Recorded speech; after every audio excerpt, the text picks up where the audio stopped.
Hello friends, आप सभी का एक बार फिर से स्वागत है मेरे चैनल अभी स्टडीज़ पर। तो दोस्तों, आज की क्लास में हम 7 जुलाई 2021 के करंट अफेयर के क्वेश्चन डिस्कस करेंगे।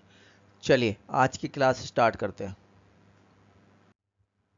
आज का हमारा पहला क्वेश्चन है, निम्न में से किसने भारतीय राष्ट्रीय भुगतान निगम से इलेक्ट्रॉनिक वैक्सीन वाउचर के लिए प्लेटफॉर्म लॉन्च किया है? किस चीज़ के लिए? इलेक्ट्रॉनिक वैक्सीन वाउचर के लिए प्लेटफॉर्म लॉन्च किया है। तो इसके ऑप्शन है सुप्रीम कोर्ट, केंद्र सरकार, दिल्ली सरकार या नीति आयोग। तो दोस्तों इसका आंसर है बी, केंद्र सरकार। हाँ जी, केंद्र सरकार ने भारतीय राष्ट्रीय भुगतान निगम से इलेक्ट्रॉनिक वैक्सीन वाउचर के लिए प्लेटफॉर्म लॉन्च किया है।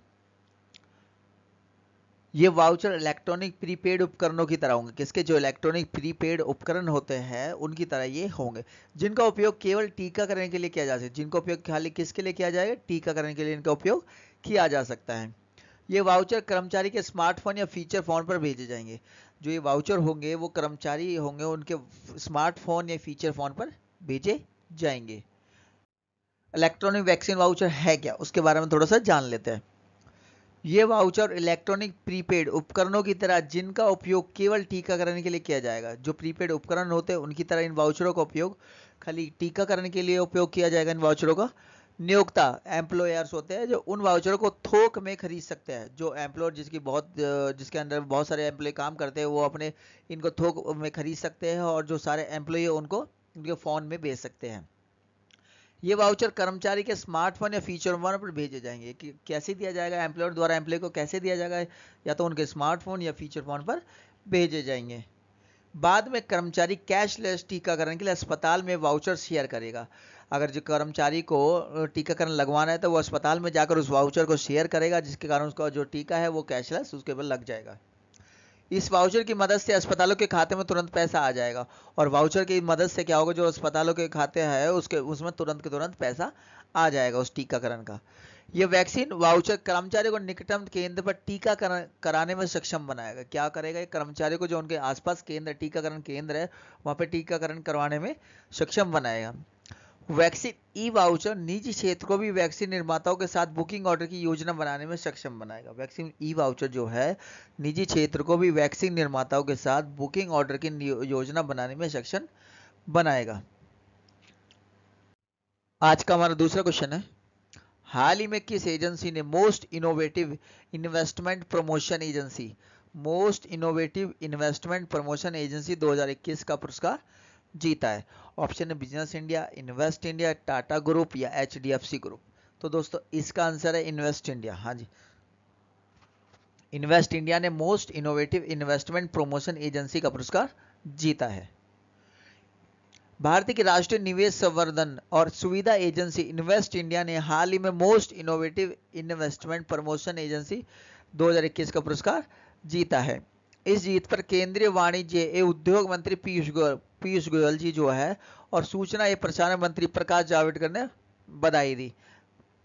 इन्वेस्ट इंडिया क्या है उसके बारे में थोड़ा सा जान लेते हैं हम। इन्वेस्ट इंडिया भारत की राष्ट्रीय निवेश संवर्धन और सुविधा एजेंसी, किसकी? भारत की राष्ट्रीय निवेश संवर्धन और सुविधा एजेंसी है। यह 2009 में उद्योग और आंतरिक संवर्धन विभाग के गैर लाभकारी उद्यम के रूप में स्थापित किया गया था। इन्वेस्ट इंडिया को कब स्थापित किया गया था? इसको 2009 में स्थापित किया गया था। आज का हमारा तीसरा क्वेश्चन है, इनमें से किसने हाल ही में भारत में सैटेलाइट टीवी कक्षाओं को लागू करने की मंजूरी दी है? जी, भारत में सैटेलाइट टीवी कक्षाओं को लागू करने की मंजूरी दी है। शिक्षा मंत्रालय, शिक्षा विभाग या इसरो या नासा? तो दोस्तों इसरो। हाँ जी, इसरो ने भारत में सैटेलाइट टीवी कक्षाओं को लागू करने की मंजूरी दी है। भारतीय अंतरिक्ष अनुसंधान संगठन इसरो ने हाल ही में पूरे भारत में सैटेलाइट टीवी कक्षाओं के लिए तकनीकी सहायता प्रदान करने के लिए शिक्षा पर संसदीय स्थायी समिति को अपनी मंजूरी दे दी है। किस लिए?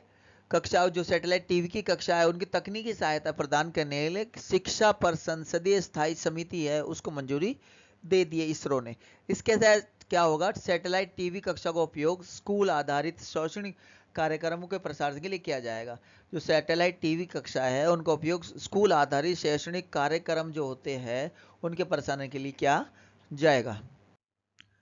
आज का हमारा चौथा क्वेश्चन है, भारतीय थल सेना प्रमुख जनरल एम नरवणे हाल ही में यूनाइटेड किंगडम और किस देश की यात्रा पर गए? हाँ जी, जो हमारे सेना के प्रमुख है जनरल एम नरवणे, हाल ही में वो यूनाइटेड किंगडम और किस देश की यात्रा पर गए हैं? ऑप्शन है जापान, चीन, इटली, ऑस्ट्रेलिया। तो दोस्तों इसका आंसर है सी, इटली। हाँ जी, जो हमारे थल सेना के प्रमुख जनरल एम नरवणे हाल ही में यूनाइटेड किंगडम और इटली की यात्रा पर गए हैं। भारतीय थल सेना प्रमुख जनरल एम नरवणे हाल ही में यूनाइटेड किंगडम और इटली की 4 दिवसीय यात्रा पर। हाँ जी, जो यात्रा है वो 4 दिन की यात्रा होगी। यूनाइटेड किंगडम और इटली जाएंगे हमारे थल सेना प्रमुख जनरल एम नरवणे। इस यात्रा के दौरान भारत में रक्षा सहयोग बढ़ाने के मकसद से इन दोनों देशों के अपने समकक्षाओं और वरिष्ठ सैन्य नेताओं से मुलाकात करेंगे। जो वहाँ के सैन्य नेता है उस देश के, इटली के और यूनाइटेड किंगडम के, उनसे मुलाकात करेंगे एम नरवणे जी हमारे। आज का हमारा 5वां क्वेश्चन है, निम्न में से किसने हाल ही में national initiative for proficiency in reading with understanding and numeracy निपुण भारत लॉन्च किया है? ऑप्शन है इसके नरेंद्र सिंह, हरदीप सिंह पुरी, रमेश पोखरियाल निशांक या राजनाथ सिंह। तो दोस्तों इसका आंसर है सी, रमेश पोखरियाल निशांक। हाँ जी, स्कूल शिक्षा और साक्षरता विभाग, शिक्षा मंत्रालय, रमेश पोखरियाल, हमारे शिक्षा मंत्रालय कौन है? रमेश पोखरियाल निशांक ने हाल ही में बेहतर समझ और संख्या के ज्ञान के साथ साथ पढ़ाई में प्रवीणता के लिए राष्ट्रीय पहल निपुण national initiative for proficiency and reading with understanding and numeracy शुरू किया है। इस दौरान निपुण भारत का एक छोटा सा वीडियो गान और क्रियावन के दिशा निर्देश भी लॉन्च किया गया है। इसलिए निपुण जो भारत है उसका एक छोटा सा वीडियो, उसका एक गाना और क्रियावन के दिशा निर्देश भी लॉन्च किए गए हैं। आज का हमारा 6वां क्वेश्चन है, हाल ही में किस फॉर्मूला 1 ड्राइवर ने Australian grand prix F1 race जीत ली है? ऑप्शन है इसके A, Lewis Hamilton, Sebastian Vettel, Max Verstappen, इनमें से कोई नहीं। तो दोस्तों इसका आंसर है सी, मैक्स वर्स्टपेन। हाँ जी, फॉर्मूला वन ड्राइवर ने ऑस्ट्रेलिया ग्रां प्री की 1 रेस जीत ली है, उनका नाम है मैक्स वर्स्टपेन। फॉर्मूला 1 ड्राइवर मैक्स वर्स्टपेन ने ऑस्ट्रेलिया ग्रां प्री, कौन सी? ऑस्ट्रेलिया ग्रां प्री F1 रेस जीत ली है। फॉर्मूला 1 की ट्रैक पर मैक्स वर्स्टपेन जीत की हैट्रिक लगा चुके हैं। हाँ, फॉर्मूला 1 की ट्रैक पर मैक्स वर्स्टपेन लगातार 3 साल से जीत रहे, इसलिए उन्होंने जीत की हैट्रिक लगा ली है। 20 जून से लेकर 4 जुलाई के बीच उन्होंने फ्रेंच ग्रां प्री, स्टेरियन ग्रैंड प्रिक्स और ऑस्ट्रेलियन ग्रां प्रिक्स के तौर पर लगातार 3 रेस जीती है। 3 रेस कौन कौन सी? French grand prix, Styrian grand prix और ऑस्ट्रेलियन ग्रैंड प्रिक्स, 3 लगातार उन्होंने रेस जीत के हैट्रिक लगा चुकी है। अपने रेसिंग कैरियर में उन्होंने पहली बार लगातार 3 रेस जीती है। जो अपना कैरियर इनका मैक्स वर्स्टपेन का जो कैरियर आज तक उन्होंने लगातार 3 रेस नहीं जीते, पहली बार उन्होंने ऐसे किया, लगातार 3 रेस जीती है। आज का हमारा 7वां क्वेश्चन है, किस भारतीय महिला क्रिकेट ने अंतर्राष्ट्रीय क्रिकेट के सभी प्रारूपों को मिलाकर सबसे ज्यादा रन बनाने वाली दुनिया की पहली खिलाड़ी बन गई है? हाँ जी, एक भारतीय महिला खिलाड़ी है, उसने तीनों फॉर्मेट के जो T20, वनडे, टेस्ट सबको मिलाकर सबसे ज्यादा रन बनाने वाली दुनिया की पहली खिलाड़ी बन गई है। ऑप्शन है स्मृति मंदाना, सैफाली वर्मा, दीप्ति शर्मा या मिताली राज।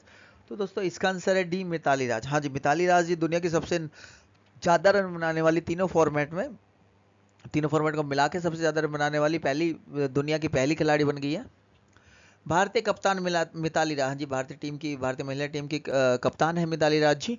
अंतर्राष्ट्रीय क्रिकेट में सर्वाधिक रन बनाने वाले क्रिकेटर बन गई है।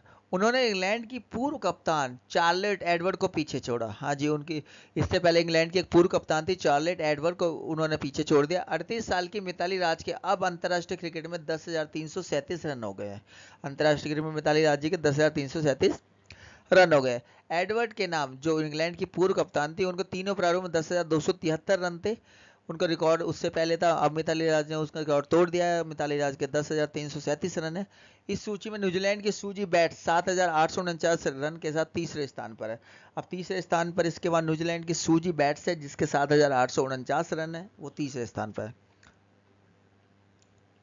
आज का हमारा 8वां क्वेश्चन है, भारतीय पहलवान सुमित मलिक पर डोपिंग के लिए निम्न में से कितने साल का प्रतिबंध लगाया है? हाँ जी, भारतीय पहलवान एक सुमित मलिक, उन पर डोपिंग का आरोप पाया गया, जिसके कारण उनको जो खेलने का प्रतिबंध है वो लगा दिया गया उन पर।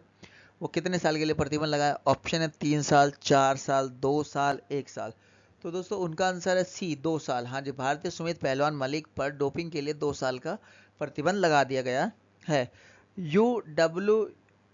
यूडब्ल्यूडब्ल्यू ने 3 जून से उन पर 2 साल का प्रतिबंध लगा दिया। कब से? 3 जून से उन पर 2 साल का प्रतिबंध लगा दिया है। सुमित मलिक को फैसले के खिलाफ अपील करने या उसे मनाने के लिए 1 सप्ताह का समय दिया गया है। सुमित मलिक जो ये फैसला है उसका, तो उसके खिलाफ अपील करने या उसे मनाने के लिए 1 सप्ताह का समय दिया गया है। भारतीय कुश्ती महासंघ के एक अधिकारी के अनुसार सुमित मलिक का भी नमूना पॉजिटिव आया था। भारतीय जो कुश्ती महासंघ है उसके एक अधिकारी के अनुसार सुमित मलिक का भी नमूना भी पॉजिटिव आया था। आज का हमारा 9वां क्वेश्चन है, लोकपाल न्यायमूर्ति सेवानिवृत्त दीपक वर्मा ने हाल ही में किस पूर्व भारतीय कप्तान को हैदराबाद क्रिकेट संघ HCA के अध्यक्ष पर पूर्ण बहाल कर दिया है? इसके ऑप्शन है महेंद्र सिंह धोनी, सौरव गांगुली, मोहम्मद अजहरुद्दीन या कपिल देव। तो दोस्तों इसका आंसर है सी, मोहम्मद अजहरुद्दीन। हाँ जी, लोकपाल न्यायमूर्ति दीपक वर्मा ने हाल ही में मोहम्मद अजहरुद्दीन को हैदराबाद क्रिकेट संघ, किसका? हैदराबाद क्रिकेट संघ के अध्यक्ष पद पर पुनः बहाल कर दिया गया है। साथ ही पूर्व भारतीय कप्तान को निलंबित करने वाली शीर्ष परिषद के 5 सदस्यों को अस्थायी रूप से अयोग्य कर दिया है। जिन्होंने मोहम्मद अजहरुद्दीन को निलंबित किया था उस समिति को अस्थायी रूप से अयोग्य कर दिया गया है। शीर्ष परिषद ने अपने संविधान के कथित उल्लंघन के लिए अजहरुद्दीन को निलंबित किया था। किसी संविधान के कथित उल्लंघन के लिए अजहरुद्दीन को क्या कर दिया था? निलंबित कर दिया गया था। न्यायमूर्ति वर्मा ने अपने आदेश में कहा कि अजहरुद्दीन के खिलाफ शिकायत लोकपाल के पास नहीं भेजी गई, इसलिए इसकी कोई वैधानिक वैधता नहीं है। उन्होंने बोल दिया जो अजहरुद्दीन के खिलाफ शिकायत की थी वो अब हमारे पास, यानी कि लोकपाल के पास नहीं भेजी, इसी कारण ये कोई वैध नहीं मानी जाएगी, इसलिए वैलिड कर दिया और मोहम्मद अजहरुद्दीन को फिर से बहाल कर दिया गया है। आज का हमारा 10वां क्वेश्चन है, त्रिपुरा के लोकायुक्त कौन हुए? त्रिपुरा के नए लोकायुक्त कौन नियुक्त किए गए? KN Bhattacharya ji, Anupam Agnihotri, Rahul Sachdeva and Venudhar Reddy. तो दोस्तों इसका आंसर है ए, KN भट्टाचार्य जी। त्रिपुरा सरकार ने अनुभवी वकील KN भट्टाचार्य जी को राज्य का नया लोकायुक्त नियुक्त किया। क्या? लोकायुक्त नियुक्त किया है। उन्हें 1 जुलाई से 3 साल के लिए इस पद पर नियुक्त किया गया। कितने? 1 जुलाई से 3 साल के लिए इस पद पर नियुक्त किया गया है। लोकायुक्त त्रिपुरा लोकायुक्त अधिनियम 2008 के तहत लोक सेवाओं और प्रशासनिक अधिकारियों के खिलाफ भ्रष्टाचार की शिकायतों से निपटेगा। क्या करेगा? वो जो भी भ्रष्टाचार की शिकायत आती है उनसे निपटेगा। भट्टाचार्य राज्य के तीसरे लोकायुक्त है। हाँ जी, कि ये त्रिपुरा के तीसरे लोकायुक्त है और भ्रष्टाचारी रोधी वॉच डॉग के प्रमुख के रूप में नियुक्त होने वाले पहले वकील है। और भ्रष्टाचारी रोधी वॉच डॉग के प्रमुख के रूप में नियुक्त होने वाले पहले वकील है। तो दोस्तों आज की वीडियो में इतने ही। अगर वीडियो पसंद आई हो तो वीडियो को लाइक करें, शेयर करें और चैनल को सब्सक्राइब जरूर करें। जय हिंद, जय भारत।